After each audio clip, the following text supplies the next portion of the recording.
अब हम सब चैप्टर के आगे बढ़ावल जाते हैं। अगला हेडिंग होकर अपरिमेय संख्याएं या अपरिमेय संख्या, इंग्लिश में इरेशनल नंबर। एकरे पहले हम सब पढ़ चुकल गइल बा अपरिमेय संख्या बारे में जाने हुए। जैसा कि लिखल है, जिन संख्याओं को हम p/q के रूप में नहीं लिख सकते हैं उसे अपरिमेय संख्या कहते हैं, जहां p और q पूर्णांक है और q नॉट इक्वल टू 0। कहले का मतलब ई कि जौने संख्या के p/q के रूप में न लिख पावल जाए, जौने संख्या के p/q के रूप में न लिख पावल जाए वो अपरिमेय संख्या हुई। कहले मतलब परिमेय संख्या को उल्टा। परिमेय संख्या में हम सब पढ़ल गए कि जिन संख्याओं को हम p/q के रूप में लिख सकते हैं वो परिमेय संख्या, और जौने न लिख पाओ वह परिमेय संख्या। तो यह प्रकार से जिन संख्याओं को हम p/q के रूप में नहीं लिख सकते हैं उसे अपरिमेय संख्या कहते हैं, जहाँ जो p और q है वो पूर्णांक है और q का मान 0 ना हो जाए। एग्जाम्पल से समझल जाए तो √2 अपरिमेय संख्या है, √3 अपरिमेय संख्या है, √5 अपरिमेय संख्या है, पाई अपरिमेय संख्या है, 0.01 अशांत संख्या है, यह भी अपरिमेय संख्या है। यह एक चीज ध्यान दे जरूरी है, पाई अपरिमेय संख्या हो, ये विशेष रूप से ध्यान दे जरूरी है। बल्कि पाई का मान 22/7 परिमेय संख्या हो, परिमेय संख्या। तो ये बात पे ध्यान दे हुए कि पाई अपरिमेय संख्या हो लेकिन पाई मान 22/7 एक परिमेय संख्या हो। चलिए अब अगला हेडिंग हो वास्तविक संख्या। वास्तविक संख्या मतलब रियल नंबर। ई का हो, जैसा कि हेडिंग लगा है, परिमेय तथा अपरिमेय संख्याओं के समूह को वास्तविक संख्या कहते हैं। कहले मतलब परिमेय संख्या और अपरिमेय संख्या के जो समूह रही, ओकर ग्रुप रही, ओके कही जाए अपरिमेय संख्या। एग्जाम्पल के हिसाब से समझ लिया जाए कि एक झोला में परिमेय संख्या डाल दिया जाए और अपरिमेय संख्या डाल दिया जाए, तो जो झोला हो जाए उस झोला नाम हो जाए वास्तविक संख्या। यह लिखल है वास्तविक संख्या और परिमेय संख्या प्लस अपरिमेय संख्या। मतलब परिमेय संख्या और अपरिमेय संख्या अगर मिला दिया जाए तो जो बनी वो एक नया नाम हो जाए वास्तविक संख्या। चलिए अब हम सब उदाहरण लगावल जाए। उदाहरण नंबर 3, सब उदाहरण नंबर 3 लगावल जाए। उदाहरण नंबर 3 कहत है, संख्या रेखा पर √2 का स्थान निर्धारण कीजिए। कहले मतलब संख्या रेखा पे √2 दर्शावे। √2 अपरिमेय संख्या हो, हम सब परिमेय संख्या रेखा पे दर्शावल गए है। ठीक वही प्रकार से अपरिमेय संख्या भी संख्या रेखा पे दर्शावल जा सका।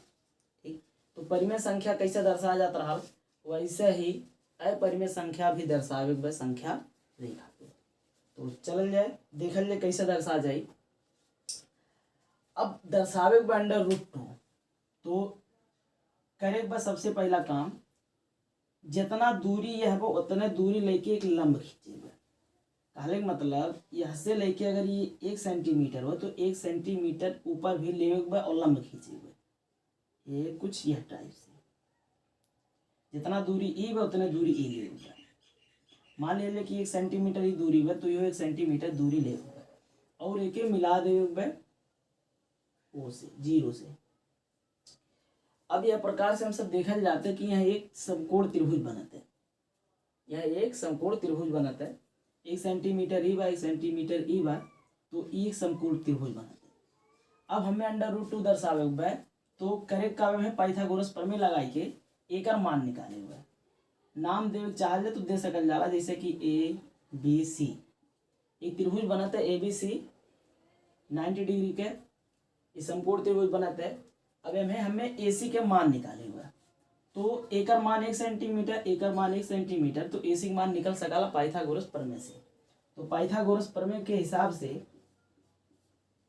कर्ण का स्क्वायर बराबर आधार का स्क्वायर प्लस लंब का स्क्वायर।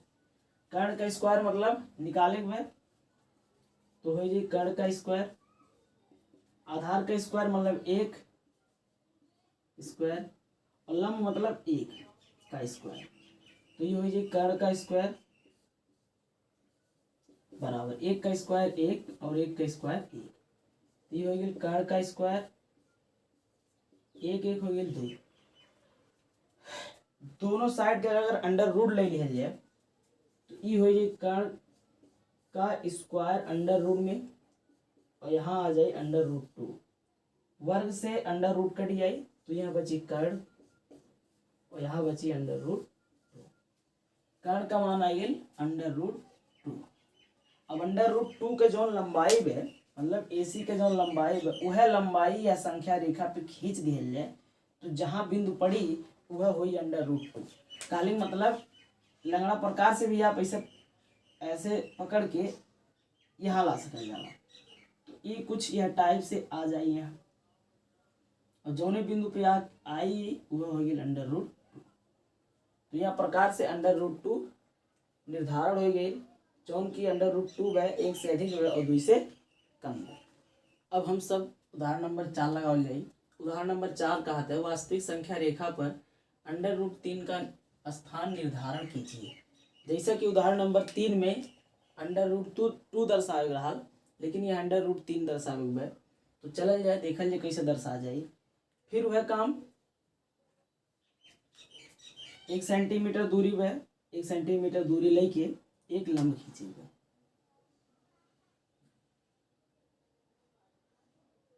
ठीक, अब फिर एक मिला दे हुए तो ये समकोण त्रिभुज बनी है। यहाँ O लिखल बा यहाँ A लिख देता टी B लिख देता एक त्रिभुज बन जाता है समकोण त्रिभुज OAB।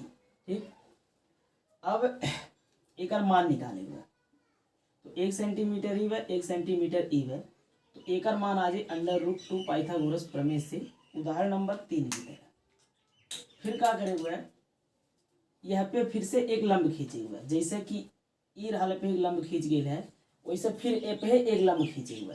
तो एक लंब ए पे फिर से खींचे पड़ी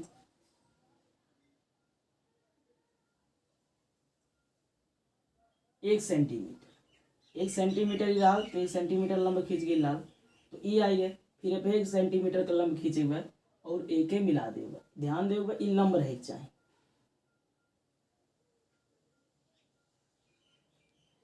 अब देखल जाए तो एक त्रिभुज बन गया ऊपर OBC में OB का मान अंडर रूट 2 BC का मान 1। अब OC का मान हमें चाहिए तो OC का मान निकालेंगे तो पाइथागोरस प्रमेय OBC काले मतलब हाई वाले त्रिभुज में लगा देंगे। तो पाइथागोरस प्रमेय से कर्ण का स्क्वायर बराबर आधार का स्क्वायर प्लस लंब का स्क्वायर। कर्ण का मान निकालेंगे आधार का मान दहले अंडर रूट 2 तो अंडर रूट 2 का स्क्वायर प्लस लंब एक मान ये तो 1 का स्क्वायर। कर्ण का स्क्वायर वर्ग से कर्ण कट जाए तो बची 2 प्लस 1 का स्क्वायर 1 होला हो गया कर्ण का स्क्वायर 2 और 1 मिला 3। अब दोनों साइड में अंडर रूट ले लिया जाए तो कर्ण का स्क्वायर अंडर रूट में और 3 अंडर रूट में वर्ग से कर्ण कट गई तो बचल कर्ण बराबर अंडर रूट 3। कर्ण का मान आ गया अंडर रूट 3। फिर वह काम जितना लंबाई OC के बाद वह लंबाई लेके नाप लेगा तो काम बन जाए।